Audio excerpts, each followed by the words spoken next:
My sister's voice was a razor slicing through the hum of our family dinner. "You're not my brother," she whispered, her fork clattering to the plate, eyes wild with a truth I didn't yet understand. It started 6 months earlier, on a rainy Sunday in our small Seattle apartment. Clara, my younger sister by 3 years, had always been the curious one obsessed with ancestry shows, genealogy blogs, and the idea of knowing who we are. At 28, she was a whirlwind of ambition, a graphic designer with a laugh that could light up a room and a stubborn streak that could darken it just as fast. Me, I'm Jack, 31, a high school history teacher who preferred the comfort of routine over chasing mysteries. Our parents, both gone, mom from cancer when I was 15, dad from a heart attack 5 years later, had left us a tight bond, or so I thought. That Sunday, Clara burst into my room, waving her phone like a flag. "Jack, you have to do this 23andMe test with me." Her enthusiasm was infectious, her hazel eyes gleaming with the promise of discovery. "It'll be fun. We'll find out if we're secretly Viking or something." I laughed, rolling my eyes. DNA tests, I didn't care about my genetic pie chart, but Clara was relentless, and saying no to her was like trying to stop a freight train with a paper towel. So, I spit in the tube, mailed it off, and forgot about it. Weeks passed. Life hummed along. I graded papers, Clara designed logos, and we bickered over whose turn it was to do dishes. Then the results came. I barely glanced at mine. 53% Irish, 40% English, a dash of Scandinavian. Cool, I guess. Clara, though, was obsessed. She'd spend hours on the 23andMe app, cross-referencing cousins, building family trees. "Did you know we have a third cousin in Ohio?" she'd say, like it was breaking news. I'd nod, half listening, thinking it was just her latest hyperfixation. But something shifted. Clara grew quieter. She stopped joking about Viking blood. Her late-night laptop sessions stretched longer, her face illuminated by the glow of secrets I couldn't see. One night, I caught her staring at her screen, tears in her eyes. "You okay?" I asked. She slammed the laptop shut. "Fine," she snapped, but her voice was a tight wire. I should have pushed harder, but I didn't. I figured she'd tell me when she was ready. Clara always did.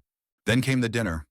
It was a Thursday, and we'd invited our cousins, Mark and Lily, over for lasagna, Clara's specialty. The table was loud with laughter, wine glasses clinking, until Clara's phone buzzed.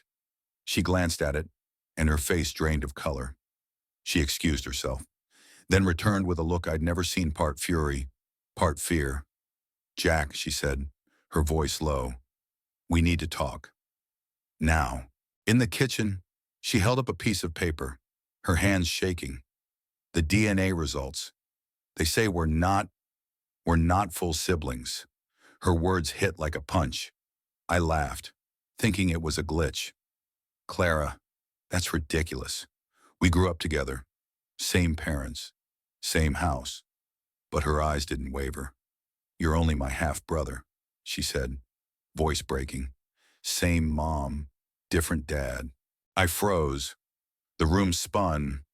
Our mom, the woman who'd raised us both, who'd kissed my scraped knees and braided Clara's hair had she lied. Clara thrust the paper at me. The 23andMe data was clear. We shared 25% DNA, not 50%. Half siblings. I tried to process it, but Clara was already spiraling. "Who's your dad? Jack, why didn't she tell us?" The next weeks were a blur. Clara became a detective, digging through old photos, letters, anything that might explain it. I wanted to move on. Maybe mom had her reasons. Maybe it was a mistake, but Clara couldn't let it go. She tracked down a name from the 23andMe database, a man named Robert Callahan, listed as my biological father, a stranger, a 60-year-old accountant in Portland with no idea I existed. Clara insisted we meet him. I resisted, but she booked the trip anyway. "We deserve the truth," she said, her voice hard. So we drove to Portland. 3 hours of silence broken only by the hum of the highway. Robert was kind but confused, a widower with 2 grown daughters. He dated Mom briefly in college, he said, but never knew she was pregnant. His shock mirrored mine, but Clara's face was stone. She didn't want his story. She wanted answers Mom couldn't give. Back home, Clara withdrew. She stopped cooking, stopped laughing. I tried to reach her, but every conversation ended in her snapping. You don't get it, Jack. This changes everything. I didn't understand her anger. We were still family, weren't we? But to Clara, the DNA test had rewritten our history. She felt betrayed not just by Mom, but by me, as if I'd known all along. Then she started packing. I'm moving to New York, she announced one morning, her suitcase half zipped. I need a fresh start. I begged her to stay, to talk, but she was a wall. You're not my full brother, she said, her voice cold. You're a reminder of her lies. Those words cut deeper than anything.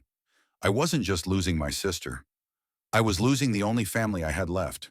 She left in April. No forwarding address, no goodbye. She blocked my number, unfriended me online. I tried reaching out through cousins, but they said she needed space. Space from what? From me?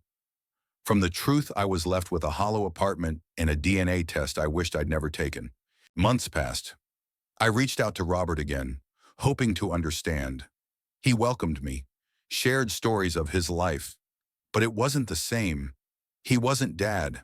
My real dad, the one who'd raised me, was gone, and now Clara was too. I started therapy, trying to untangle the guilt. Had I pushed her away, should I have fought harder for her to stay? One night, I found an old photo of us, Clara and me, kids at a carnival, her grinning with cotton candy, me with a fake mustache. I cried for the first time since she left.